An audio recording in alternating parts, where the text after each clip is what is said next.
All right, so thanks very much everyone for joining. Again, I'm Ryan Carlos, Soil Health Specialist at the Greenbelt Foundation, and today we have speakers from Asset Management Ontario, who's an essential collaborator on this work.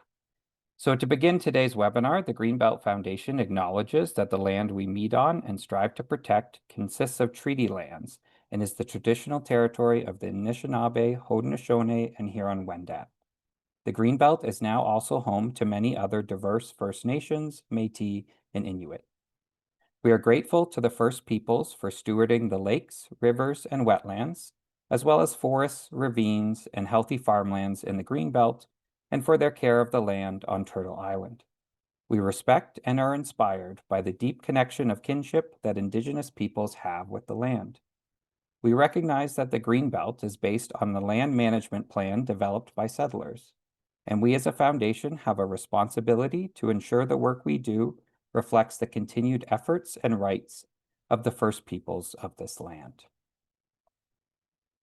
Ontario communities are building better with nature, facing challenges to provide services for a growing population, managing aging infrastructure and constrained budgets, and addressing the risks of climate change. The ecosystem services provided by forests, wetlands, and rivers are being recognized and valued in delivering flood protection, water quality, temperature regulation, and other community needs.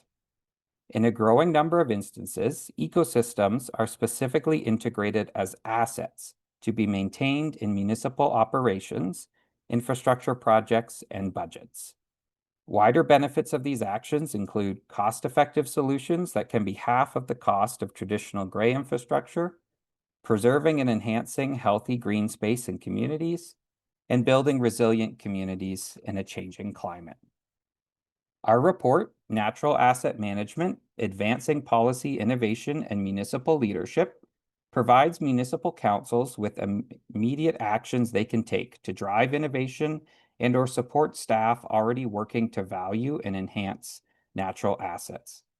These actions form a policy framework for nature-based solutions that offer steps for municipalities of any size and experience with natural asset management, and point to helpful examples and resources along the way.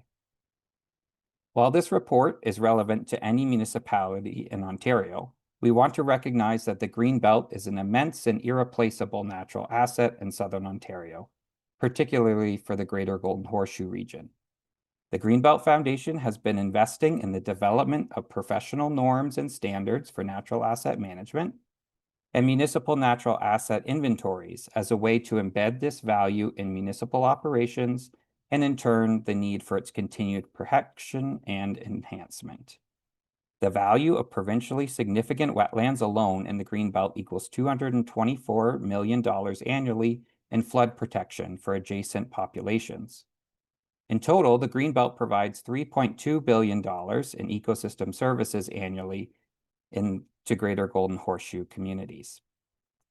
Today, we are very excited to have Michelle Saka, Senior Advisor, and Jennifer Court, Executive Director from Asset Management Ontario, who will present the policy framework in this report. They both bring experience and expertise to this issue, developed while working firsthand with municipalities on natural asset management.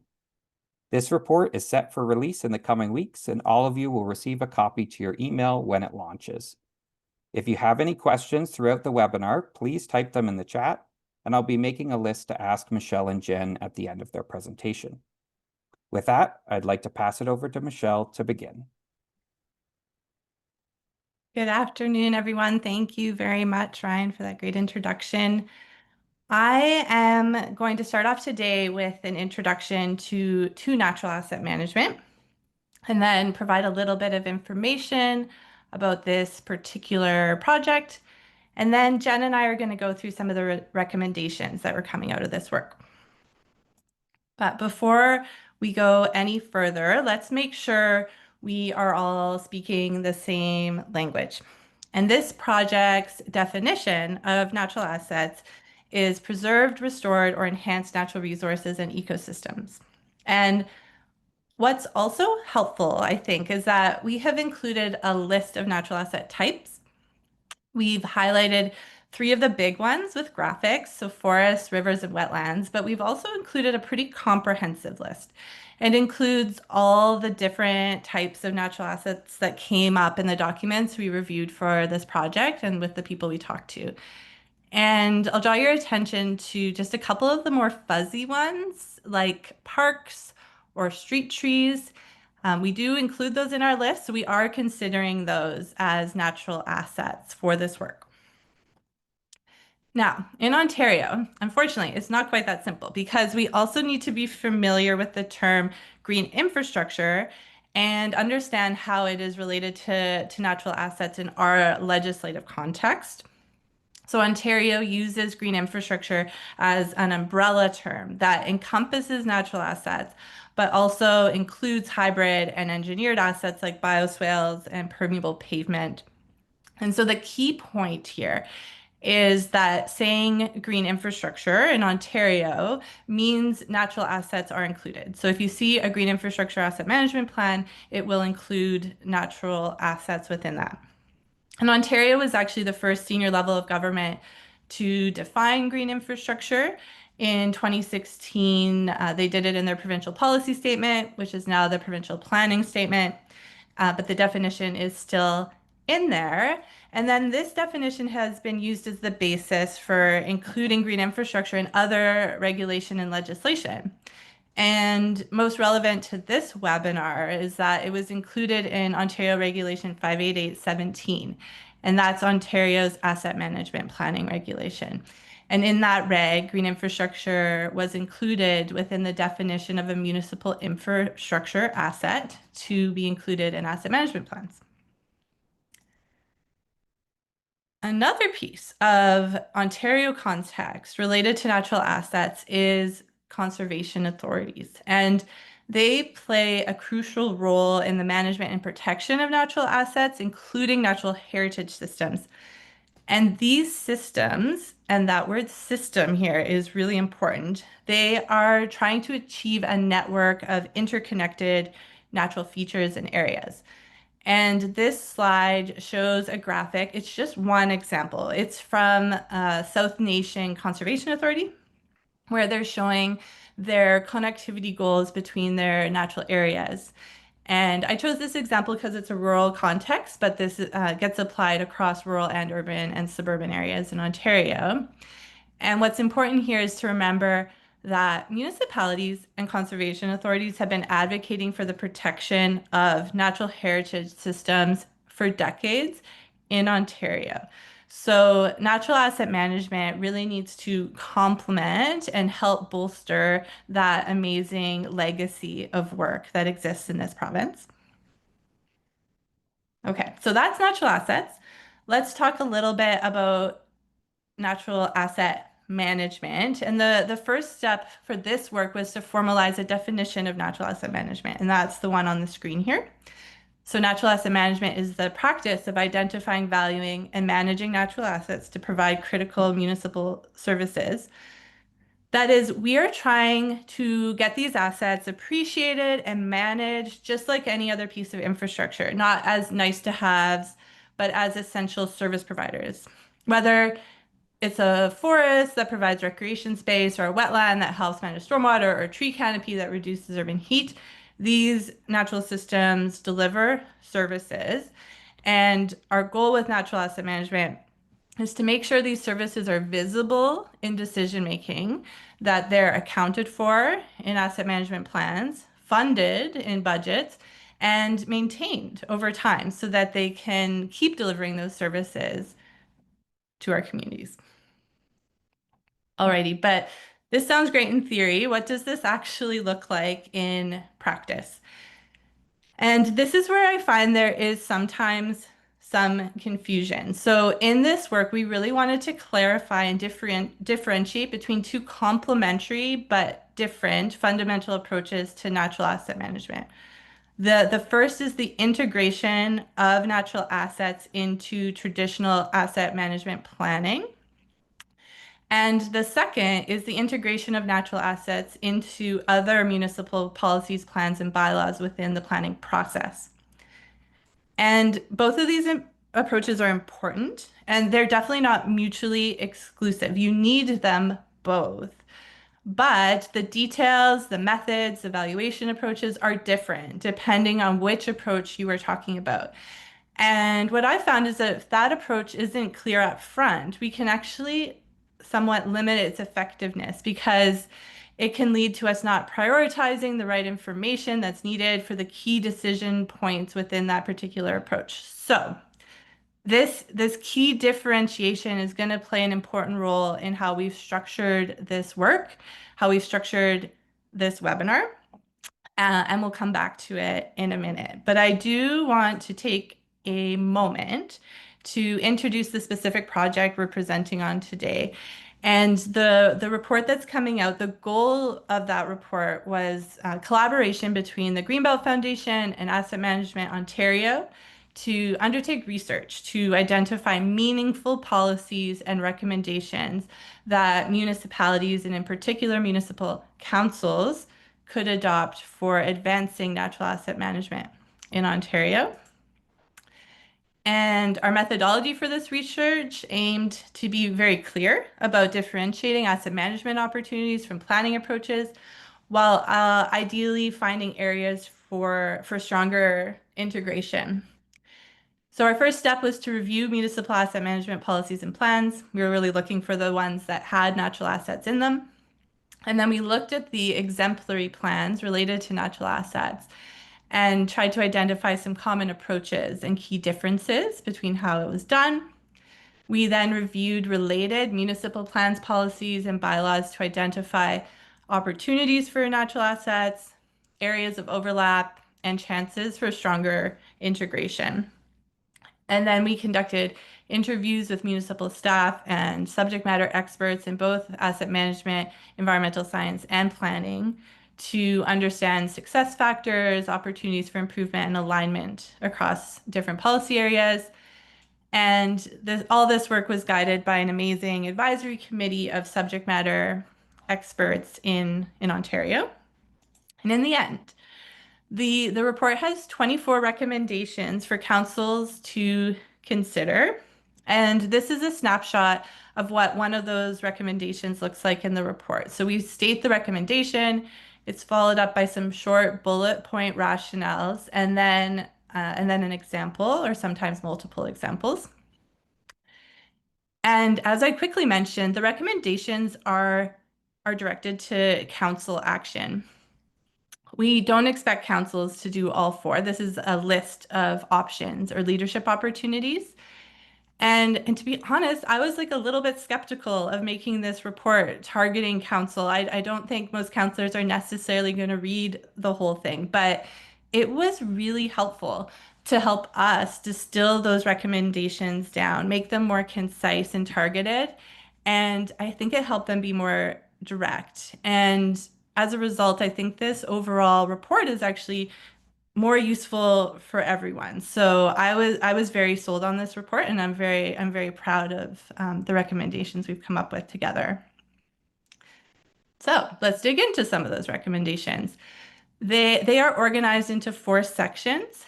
The first is core recommendations. So these are a couple actions that are fundamental to helping advance natural asset management across the board.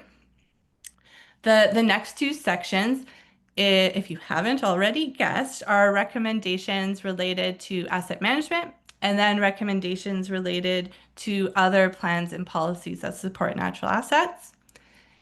And making this distinction really helped us elucidate some opportunities to create stronger connection between natural asset management approaches. So the last section is focused on those cross-cutting recommendations and looking at things like budgets and fun stuff like that. Okay, so starting with the core recommendations, this first one is to direct staff to include natural assets as a priority in the corporate strategic plan or any future strategic plan updates.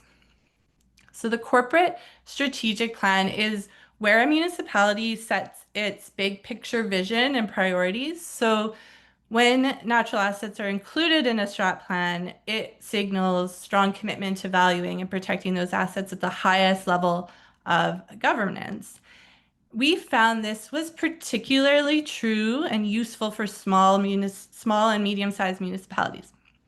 So this is an example on the screen there from the town of Halton Hills. Their strategic plan includes two natural asset management related strategic priorities. They have one around infrastructure and asset management and another around natural areas and heritage.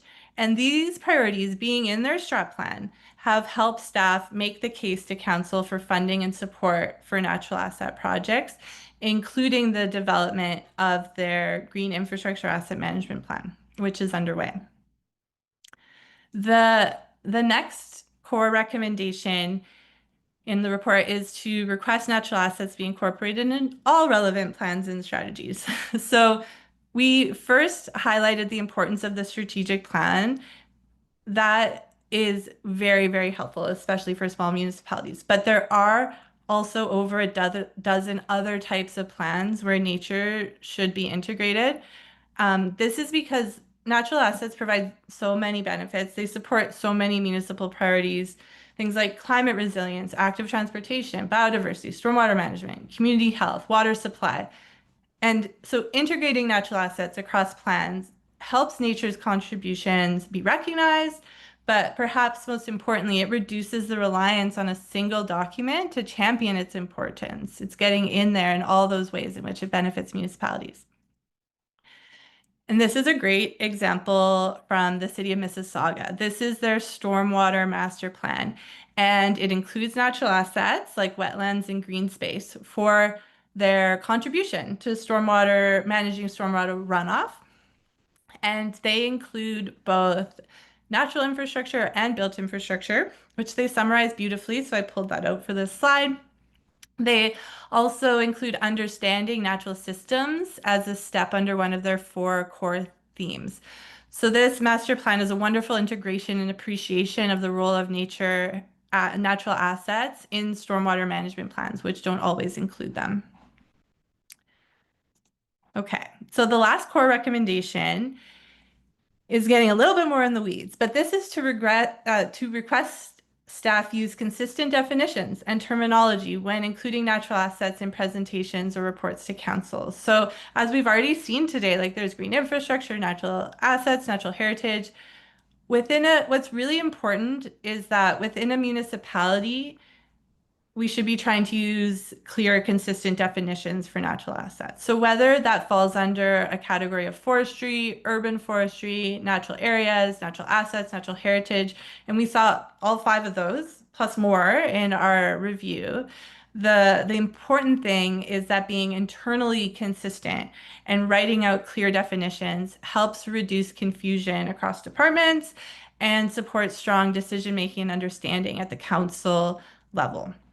So there are many good examples of this.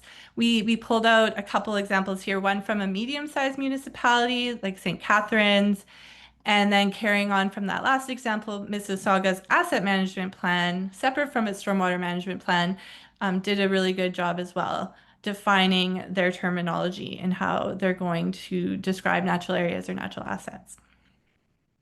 So with those fundamental recommendations in mind, I'm going to pass it over to Jen, who will take us deeper into asset management recommendations.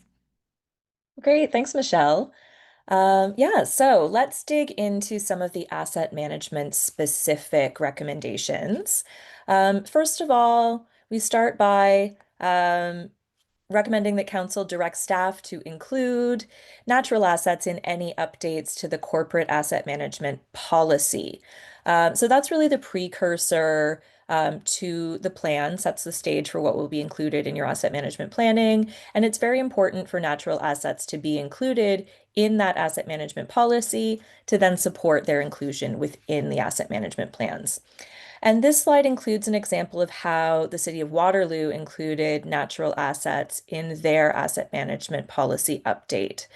Others have also included green infrastructure because it includes those natural assets and it aligns with the policy, the regulatory language. So as Michelle was emphasizing, lots of different terminology. What's most important is that you be consistent. And I'll just pause there for one more second to mention, if you're in Ontario, great timing to be thinking about that asset management policy. You know, the July 1st, 2025 deadline is coming up. Once that's behind you, looking at renewing and revisiting your asset management policy is going to be one of your next steps. So good to be thinking about how you can incorporate green infrastructure and natural assets when you do that update. So our next recommendation, after the policy, we move on to the plan.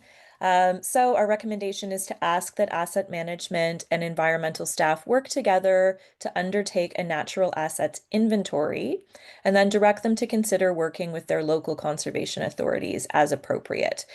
So creating a natural asset inventory is the first step in incorporating natural assets into municipal asset management plans. You need to know what you've got. Inventories map and produce a registry of natural assets, identifying their location, condition, and starting to look at risk related to the asset. These inventories can be initiated using existing data to identify natural assets within the municipality's jurisdiction. So start with what you know. And where possible, again, in the Ontario context, conservation authorities are really important partners here. They can support you in identifying natural assets and documenting their services. And in many cases, they'll have that data available already. This slide includes another example from the city of Waterloo, where they've included a natural asset, their natural asset inventory info into their asset management report card, reporting it in the same way that they do their more traditional built assets, such as sanitary collection. Moving on to another recommendation.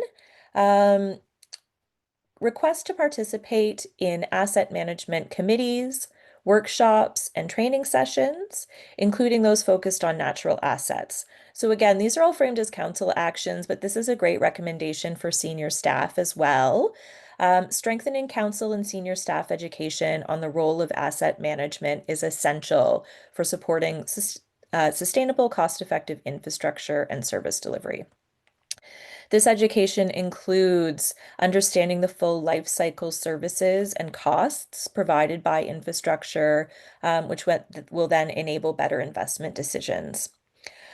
Strengthening council and senior staff education on asset management also promotes consistency in decision making, helping to align priorities across departments and really putting those assets, those natural assets, on a level playing field with the traditional assets. This recommendation applies to both traditional and natural assets. So great idea to be doing this education around asset management anyway to get buy-in at that senior staff and council level. So some examples of how to do this include inviting counselors to sit on asset management committees and attending workshops, providing counselors with interactive dashboards, internal asset management web pages or story maps on asset information and plan details, and providing asset management specific onboarding and orientation for new council members. Our next action is to request a staff report on the municipality's commitments to natural assets outlined in the municipality's most recent asset management plan or plans. If such commitments exist, request annual updates and progress towards fulfilling them. So because of Ontario Regulation 588-17, many municipalities have made commitments to integrating natural assets, since green infrastructure is right there in the reg, and it's important to follow up on fulfilling these commitments.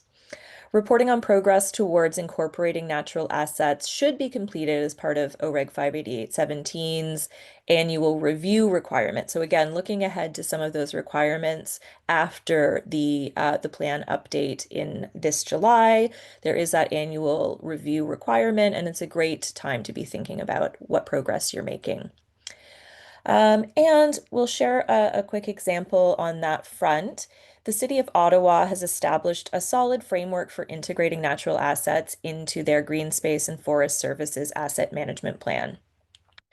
You'll see that it includes placeholders for various natural asset types, And this approach ensures that these assets are acknowledged within the city's asset management planning process, even if complete data is not yet available. So again, that idea of just starting with what you already know and building from there. The next step will be to fill in the information gaps by conducting condition assessments and valuations for each natural asset type. So natural asset inventories and resulting registries can progress over time and be added to asset management plans as more data is available. So continuous improvement can be always iterating and developing. And with that, I'm going to hand it back over to Michelle to talk about our next category. Thanks, Jen. So we are now going to get into other plans and policies, but I wanted to take a quick moment to talk a little bit about the planning process. So one of the aspects I love about natural asset management is that it extends beyond the protection of significant wetlands and woodlands, which is critically important, but it encompasses all natural features because they are all providing some sort of service to our community, whether it's inherent or tangible. And the asset management approach helps communities manage the assets that they have on public land, and other plans and policies and bylaws is where we can incorporate work and natural assets on both public and extending into private land. And to help with these discussions, I went looking for a chart that shows the planning process in Ontario from a decision-making and regulatory perspective versus what plans and policies essentially influence that process but aren't official decision points, because some municipalities have a lot of plans and policies. And I couldn't find exactly what I was looking for. So we put together this graphic to show a simplified flow of planning decisions from the Planning Act through official plans down to development review. And this helped us take a step back and consider and discuss where decisions about conserving and restoring natural assets are most commonly being made. Because there are a lot of environmentally progressive official plans in Ontario. It's phenomenal, really. Yet, what I kept hearing was OP policies are not resulting in change on the ground. They're not being implemented. So this brings forward the question, where are these decisions being made? And and generally, not always, but generally, it seems as though protection and enhancement of natural assets is most critical at the secondary plan, and most importantly, the zoning bylaw stage. These are the pivotal moments when lasting decisions are made about bigger patches of natural areas, because at the opposite end of the OP, waiting until the site plan or development review stage often leaves too little room to advocate for protection of natural assets beyond the regulated requirements. So keep that in mind as we're going forward. We are still going to talk about official plans. The recommendation in the report is to both approve official plan updates related to natural assets, but then also defend those policies if they get appealed. And there are many municipalities, as I mentioned, we could use it as an example here. There are so many great OPs. This is just one example. It's from the City of Brampton's official plan. They have defined and put development restrictions on what they call locally significant woodlands. And they have a variety of criteria for these woodlands, defining them, including connectivity. Also, I found this interesting. Any woodland that supports 10 or more old growth trees, and they defined old growth as over 100 years old, is viewed as locally significant in their OP. This blobular graphic on this slide here shows their OP policy related to what they consider multiple woodlands, or when a feature is merged into one woodland from a planning perspective.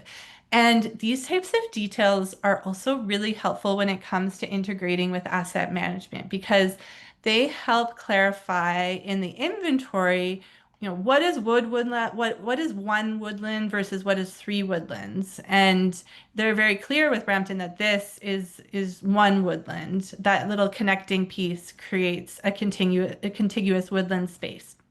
And then what you have is an approach that's consistent across all your planning policy and your asset management for all your woodlands in your jurisdiction, which is really, really helpful. Okay, next we're going to talk, as we talked about, I guess, at the beginning of this section, we're going to talk about zoning bylaws, which are crucial in translating official plan policies into action. They dictate what developers can build, where they can build, the allowable height and size of buildings. And by establishing zones and permitted specific uses, zoning bylaws really guide development. And official plan policies related to natural assets should be reflected in these zoning bylaws to ensure effective implementation. So the recommendation here is that when zoning bylaws are updated, request an overview of how official plan policies that support natural asset management have been integrated into the updates. So some examples here for zoning could include setting land cover guidance by zone that sets natural area targets, allowing for alternative setbacks for the preservation of mature trees or forest areas, requiring that new and redevelopment processes preserve and integrate existing natural systems within certain zones. And I don't have a great example for this one. This is still something we need to collectively work on. How do we get these great OP policies to be reflected in zoning and then ideally on the ground? And there's definitely, coming out of this report, this is one area where I think there's still some work to be done. And I will say the report also has a couple other recommendations related to other types of bylaws, both existing and new options. We don't have time to go through them all today, but one of the key takeaways was that it can be interesting and useful to create new bylaws, but it's also important to take a moment and check if there are ways that existing bylaws can be either updated or better supported. So maybe consider whether allocating funding to enforce existing bylaws might be an effective approach instead of creating new bylaws.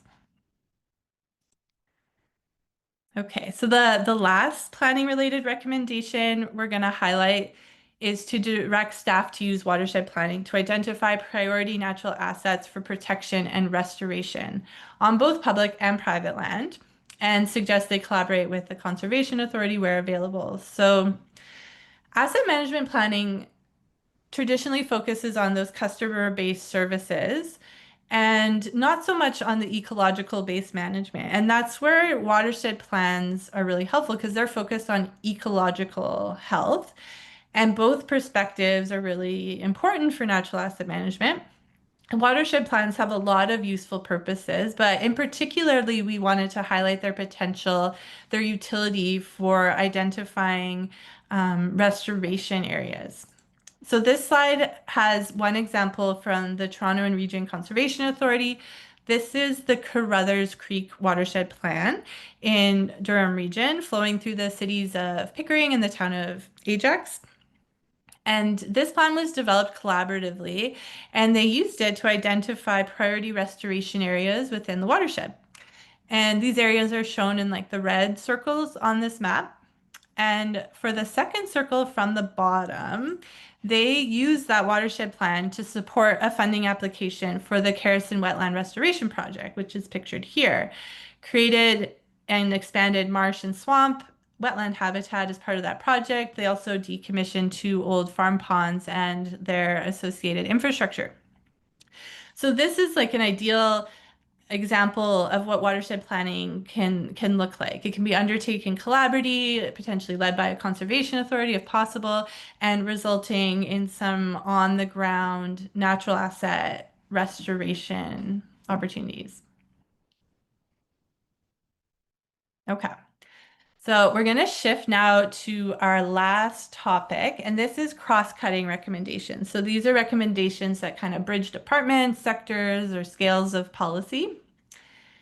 And the first starts with the budgeting process, and there are 2 recommendations here. So through the budget process, councillors can ask staff whether current investments in natural asset management are sufficient, Or you can request a report on maintenance and operation costs for natural assets and ask how these costs are reflected in the asset management reporting being done by the municipality. So what are we getting at with these recommendations?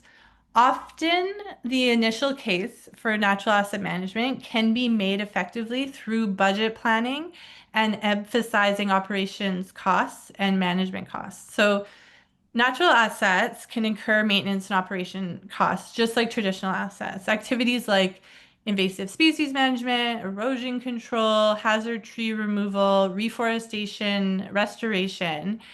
These are all maintenance and operations costs. So an avenue to start discussing natural assets is assessing existing efforts and determining the costs required to sustain those efforts and those services without necessitating significant new spending. So this approach has been helpful in demonstrating to decision makers that maintaining and enhancing natural assets needs to be done and can be achieved often with the existing budget frameworks. But then it starts to foster a more long-term support without the immediate need for a large financial investment or ask. So essentially, it's using this topic as like an entry point to start the discussion around natural asset management. Now, I didn't have a great graphic for budgets. I was looking for something interesting. So this is actually a picture of a restored wetland in York Region where a river channel was realigned to protect sanitary sewer infrastructure. But as part of that project, multiple wetlands were protected and created as part of the new river system there. All right, so next. The next recommendation is to request to staff a report to council on whether there's a reserve fund that has been set up that explicitly includes or enables funding for natural assets. So this one was also a little challenging to find an interesting picture to represent reserve funds. So we get to look at a beautiful tree from Toronto Island. Anyway, the reserve fund structure, they are different depending on the municipality. But in general, having some money in reserve for natural assets, just like traditional assets, is good financial management. And the City of London, for example, has established a reserve fund for each service area in their asset management plan. So since natural assets are included in the forestry and stormwater management service areas, they receive reserve funding when resources are allocated across all the service areas.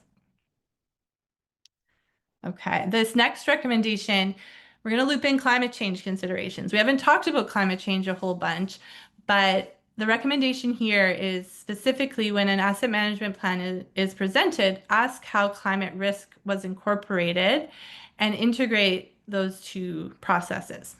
And there are a few ways to do this. So can you add a climate vulnerability score into your traditional risk factors within asset management? One of my favorites, because it's like fairly simple, is looking at updating asset management risk assessments and climate change vulnerability assessments so that they are done on the same schedule. This is most efficient and more efficient from a staff perspective. And then you can also get like better alignment between the decisions about assets and the actions within your climate adaptation plans. Another thing to keep in mind is ensuring that climate risk or vulnerability is factored into like the entire life cycle of natural assets, and incorporating risk scenarios into financial modeling has also been really helpful. So this type of integration helps municipalities link the financial and service-related benefits of climate actions to broader infrastructure planning and budgeting. So helping ensure that those actions are prioritized and then also defended within the budget process. So this is an example from the York Region Green Infrastructure Asset Management Plan. It's a very good plan. This is a small table with some of the risk to their forests and trees. That's the first column related to climate and how those risks will impact the life cycle management activities going forward. And for example, they have drought, reducing the average tree lifespan, and this means more trees are needed to be planted in their restoration projects, or they have to go back more frequently to replant trees because seedling survival will decrease. And then further on in their plan, they've actually allocated a specific cost to how much this will impact their future management costs. And so going through this exercise really just helps plan for future changes in costs that are related to the impacts we're anticipating due to climate change. Okay. This next recommendation is a little bit on the logistical side, and that is when a plan that includes natural assets is presented to council, ask staff if they have requested the raw data associated with that plan. So what we're saying here is that like updates to the official plan, master plans, secondary plans, subdivision plans often provide valuable opportunity to gather information for natural assets in the jurisdiction. And data for these assessments is often collected by consultants. And it may just turn up in the report, but it may not always be integrated into municipal data sets. So let's take a minute, well, more than a minute, and make sure that that data, we set up a structure for that data from consulting work to be stored within a municipality and merged into the corporate data system to maximize its usefulness in other exercises. Like the city of Markham used some of their official plan data from their consultants to start their natural asset inventory. All right, this is our last recommendation in the webinar, and it is to request and approve natural asset projects within federal and provincial infrastructure funding submissions. So being aware that natural asset projects like forest or wetland restoration can be eligible for infrastructure funding, and it doesn't necessarily need to be a standalone project, though it can be. And it can be useful to consider whether restoration can be added to other projects. So I showed that sanitary sewer in York region, they were realigning the channel and they were able to bring in a ton of different restoration considerations for both the river and the wetlands within that traditional sanitary sewer infrastructure project. Okay, so to wrap up today, a couple key points I'm hoping you'll walk away with from this webinar. The first, if I haven't said it enough, when you're talking and planning about natural asset management, let's be clear about whether you're looking at integrating natural assets into asset management planning, or whether you're trying to bring natural assets into municipal planning through plans and policies and bylaws, or whether you are trying to make stronger connections between those two approaches. And another takeaway is that there are many municipal leadership opportunities in this space. And we've outlined how councils can provide leadership, but other levels of leadership and other levels of staff within a municipality can also take these recommendations and run with them and start to apply them. So they're definitely applicable like across the board. And then finally, so our next step is to release the report. And then we're also going to be publishing a sort of top 4 priority recommendations to help if people want to know which ones we think are most important. That's going to be coming in the coming weeks as well. So thank you all very much for sharing your afternoon with us. And I'll pass it over to Ryan. Oh, and our emails are on this slide as well. Excellent. That's great. Thank you so much, Michelle and Jen. That was a really informative presentation, and we really appreciate you sharing your expertise with us. And it really got the chat going. We've got quite a few questions, which is excellent. So thanks everyone for your great participation as well. To get into the questions, the first question here is, what department, and I'm assuming this is at a municipal organization, so what department is usually the lead of natural asset management?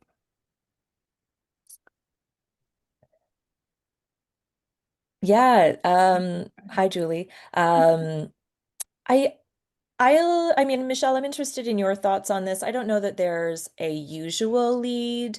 I've certainly seen different departments leading the charge, whether it's coming from, the forestry or the parks team that are more so the natural asset owners, kind of taking the lead and working with, either, if it's a larger municipality with the asset management team, with the finance team, or sort of whoever leads the typical asset management process. But we've also seen really great buy-in from those asset management folks, sometimes really wanting to bring natural assets in. And so having, again, like the corporate team, the asset manager or the finance or treasurer who's leading asset management, proactively wanting to bring in natural asset management. So it's a little bit context specific. Um, having, if there's a champion who feels strongly about it, we'll often see that that person is really taking the lead. I don't think we touched on this as much as I typically do in a presentation, but asset management is really for everybody. It's multi-stakeholder and it needs to incorporate folks from across your organization. So there's no wrong answer.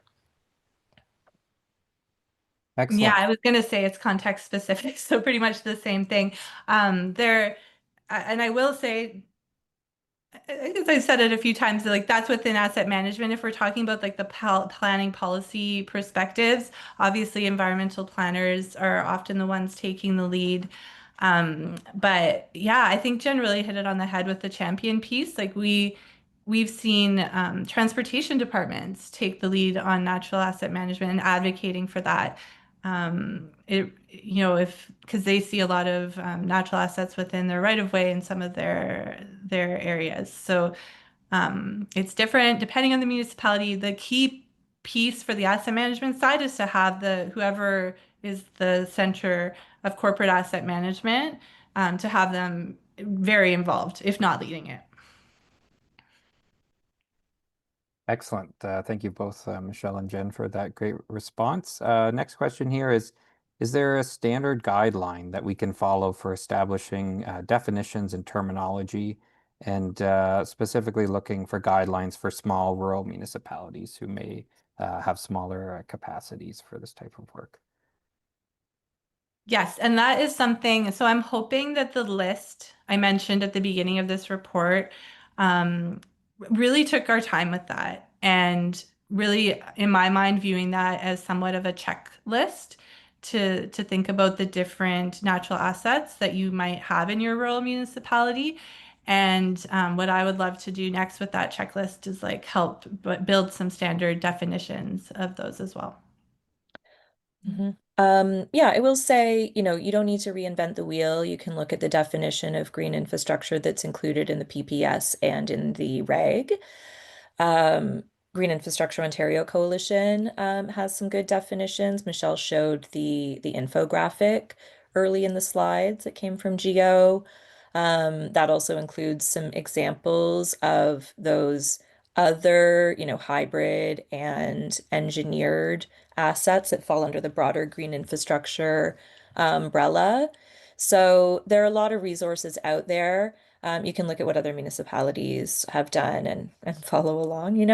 I think the most important thing though is to look at language that you're already using internally. If you have like someone on parks or someone on, your forestry, your trees who's already, doing planning and has definitions or language that they're using, try and be consistent. So again, context specific, but there are a lot of places that you can look to build that out. Excellent. Thanks so much. Next question here is there an analog to replacement cost? So thinking of replacement cost is particularly used for gray infrastructure. Is there an analog for replacement cost for natural assets? Yes, I'll take it the away. short answer. Yeah. My favorite topic. Yeah. Yes, we've spent years developing methodologies that copy and use the current replacement value or current replacement cost methodology in traditional asset management and applying them to natural assets.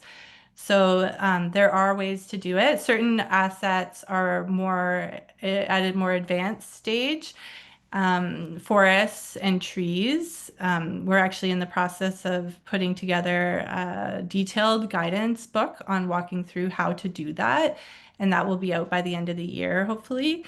And then you can kind of apply those same methodologies. But essentially, it's looking at your restoration cost or your planting cost and all the costs associated with that, just like you would with any sort of traditional infrastructure piece. And the main difference comes in with the idea that you can't really replace an 80-year-old tree with a 5-year-old caliper tree from the nursery and expect it to give the same level of service. So there needs to be some way to account for the time it will take for that tree to actually be a true like for like replacement.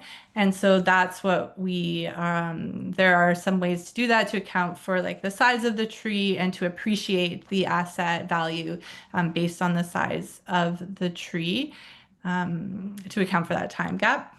But that's the main difference. But it is a really important step in the asset management planning process. And yeah, if you want to know more, I'm happy to chat about it for But done. yeah, really great question. The most fundamental thing is that we really do want to be using that consistent methodology to be able to compare natural assets to built assets like for like on a level playing field. And so, yeah, using that consistent process and approach is very important. Excellent. Thanks so much. Next question here is, what is the benefit of connectivity in managing green spaces versus having them as separate entities? I think this goes back to the Brampton example, Michelle, where they had that connected woodland. The asker was thinking that separate may be a benefit in terms of wildfire protection. So just your thoughts on considering, larger connected pieces as one asset versus multiple smaller ones. Yeah, so the benefits of connected assets and managing them as such, which is like the key point of that slide, are really about the like contiguous Contiguous? of natural systems. I'm getting a little tongue-tied. And what I've found is like the key point, like there's lots of biodiversity benefits, but what you're doing there is what you're trying to do is trying to limit the edges, right? Because natural systems get like more invasive species, more damage, more issues as you go in from the edge. And so if you're able to manage a patch as one woodland, you're minimizing those edge effects, ideally. And if you're managing it as three, you start to increase your risk of having a lot more edges within your management system. And like edges are the worst thing, really, for natural systems. So that is one of the biggest benefits of managing it as one large asset. Excellent. Thanks. The next question here is it best to have two natural asset inventories, one for city-owned natural assets and another for privately owned? The asker was thinking of both being included in a natural heritage system in their official plan, but then only the city-owned natural assets being in the asset management plan for that city. Mm-hmm. Yeah, and I see that there's a follow-up as well saying, I guess I don't really mean two inventories, but a way to delineate ownership of an asset that has multiple owners. And I think it's an important question, Michelle. I know you have some thoughts as well. I'll try and be brief. I think I'm glad you included the follow-up.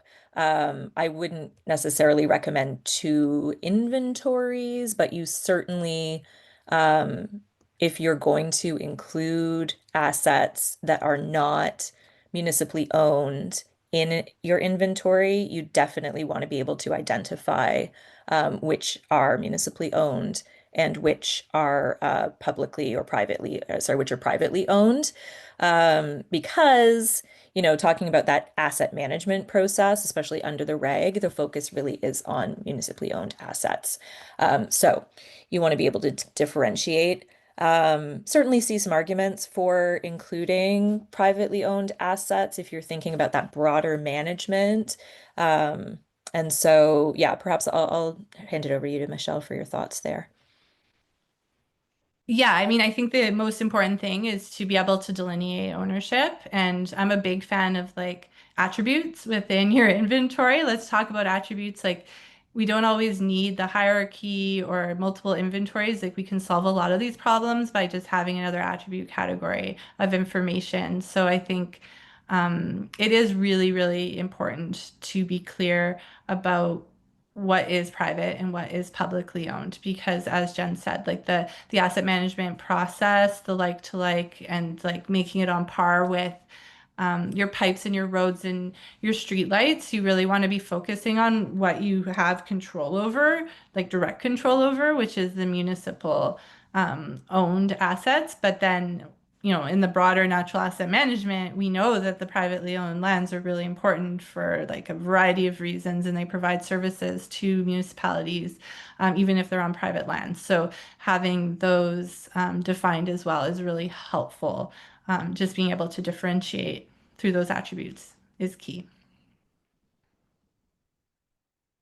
Excellent. We got time for just a few more questions here.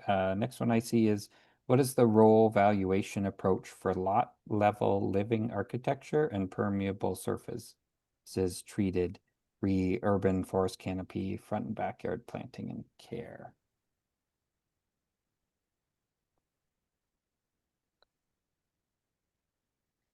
Could you repeat that? Sorry. Yeah, so I think like lot level living architecture and permeable surfaces treated, looking at urban forest canopy, front and backyard planting. So the valuation approach is the same as natural assets. This is a Greenbelt Foundation project. Greenbelt is most considering like larger natural features and wetlands, but all of this stuff applies at the lot level to for your individual trees, your permeable pavements, all of your other like green infrastructure pieces. You would take the same approach. That's why it's so wonderful. And in some ways, they're easier to integrate, right? Because they're more similar to some of the more traditional infrastructure within a municipality. But some ways they're not, because they have like built and living components. So you got to account for both of those. Right. Got time for one final question here. It's, do you have an example of what a natural asset management inventory looks like? The tools that they used, public versus private. Yeah, I'll jump in, and then Michelle, I'm sure you have some thoughts as well. Asset Management Ontario has some Excel-based tools for asset management, including a hierarchy template that we make freely available. So happy to share that. Um, and so that would be an example of how that you can look at to see sort of how a hierarchy is structured. And it can be as simple as as using Excel when you're getting started. Some more larger, more mature municipalities are going to be using, dedicated asset management software. And again, it's context specific. It's going to be whatever works for you. Michelle, you may be able to speak to some specific examples that folks can look to. Yeah, so there's a webinar on the Greenbelt's YouTube page where we talked about how to start your inventory and using existing data around Ontario to start that process. So I would suggest starting there. There's also a report done by the Greenbelt, the MFOA, and the Natural Assets Initiative that we contributed to that has like some of the guidelines around how to start this whole process. So that is another report I would direct you to for guidance. And Canada actually has a CSA standard around inventorying natural assets. Mhm. Um, and so, yeah, it obviously has a lot of guidelines and details as well that you can look to. Excellent. Thank you so much, both Jen and Michelle. Really appreciate your presentation today. That's going to conclude today's webinar. We will be following up with everyone who's registered for today with a recording of this webinar and a survey. And we will also follow up with all of you when the report is officially launched, as well as with some of the slides from today. So please share the webinar recording within your network for anyone you think may be interested. We hope you learned more about natural asset management today and how to move your municipality forward. Thank you so much for your time and have a great rest of your day.